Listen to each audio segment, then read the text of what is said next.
Friends, now we will see the features that are required to facilitate cloning into a vector. Origin, first feature, that is the DNA should have origin of replication, that is called as ORI, small ORI sequence. This is a sequence from where replication starts in the DNA in a chromosome, and any piece of DNA when linked to this sequence can be made to replicate within the host cell. This sequence is also responsible for controlling the copy number of linked DNA. So if one wants to recover many copies of the target DNA, it should be cloned in a vector whose origins support high copy number. Second feature of a vector DNA is it should have a selectable marker genes in it. In addition to ORI sequence, selectable marker sequence is necessary in the vector, which helps in identifying non-transformant vectors and selectively permitting the growth of only the transformants so that non-transformants are eliminated. Transformation is a process, it's a procedure through which a piece of DNA is introduced into the host bacterium. Normally, the genes encoding resistance to antibiotics such as ampicillin, chloramphenicol, tetracycline or kanamycin, etc.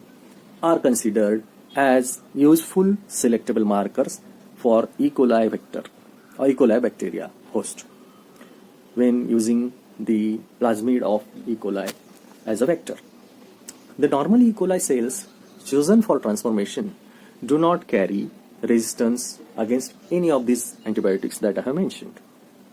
So, along with the genome to be recombined, the genes of antibiotic resistance are also attached in the recombinant DNA for selection of transformants from non-transformants. Third feature of vector DNA selection is it should have cloning sites. In order to link the foreign DNA, the vector needs to have very few and preferably only a single recognition site for the commonly used restriction enzymes. Presence of more than one recognition sites within the vector will generate several fragments which will complicate the process of gene cloning. The ligation, that means attachment of foreign DNA, is carried out at a restriction site present on the antibiotic resistance genes. It may be a single antibiotic resistant genes or it may be combination of two antibiotic resistance genes. For example, we ligate a foreign DNA at a restriction site BAMH1, restriction site capital B, small am, capital H, one enzyme, one restriction site of tetracycline resistance gene. It may be for for example, we ligate a foreign DNA at restriction site BAMH1 of tetracycline resistance gene in the vector plasmid, small p, capital BR 322 in E. coli.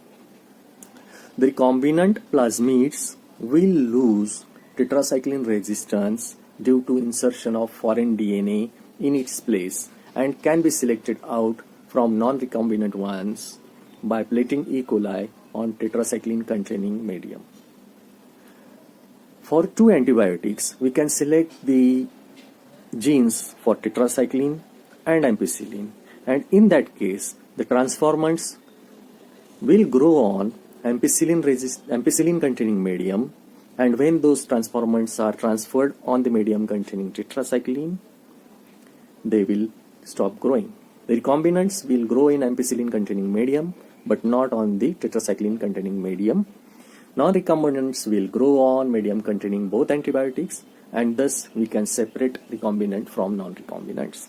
Alternative selectable markers have also been developed which differentiate recombinants from non-recombinants on the basis of their ability to produce color in presence of chromogenic substrate.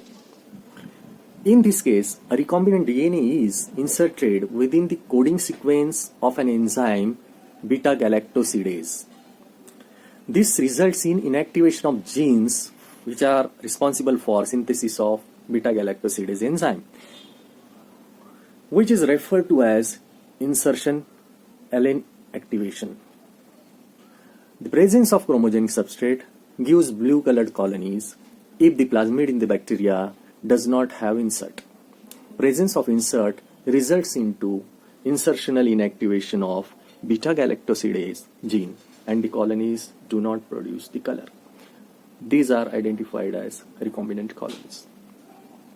The fourth feature that is considered while selecting DNA vector for cloning the genes in animals. You may be surprised to know that we have learned the lesson of transferring genes into animals from bacteria and viruses, which have known actually these bacteria and viruses were doing this for ages together.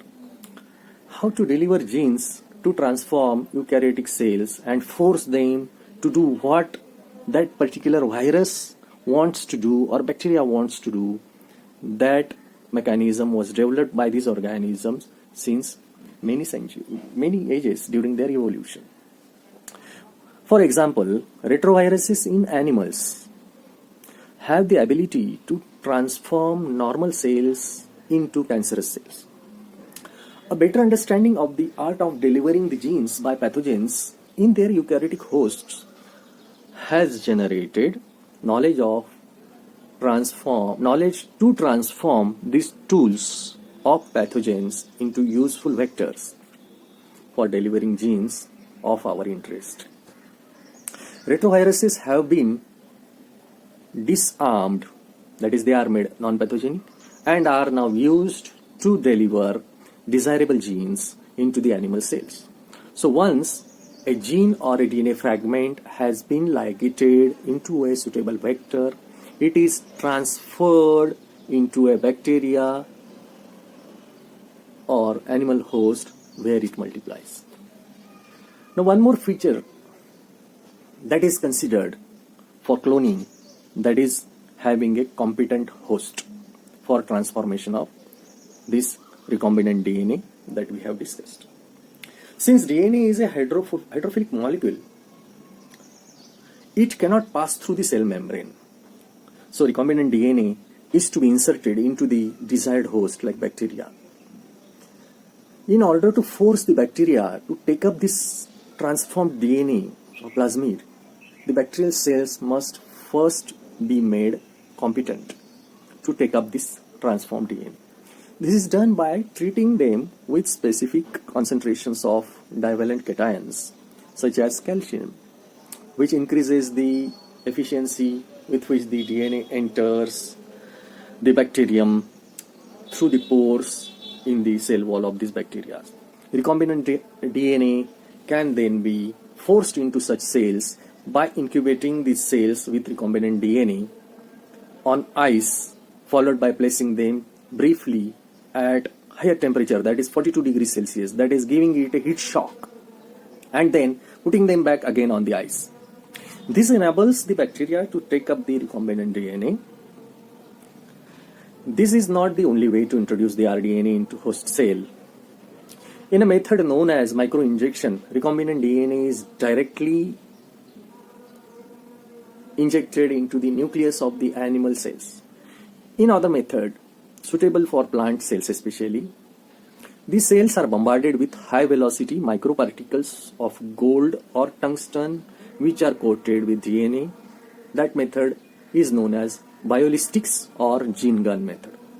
And the last method uses disarmed, that is non-pathogenic vectors, which when allowed to infect the cell, transfer the recombinant DNA into the host. For example, bacteriophages can be used in such cases, which can naturally infect the bacteria and thus carry the rDNA segment with them into the bacterial cells.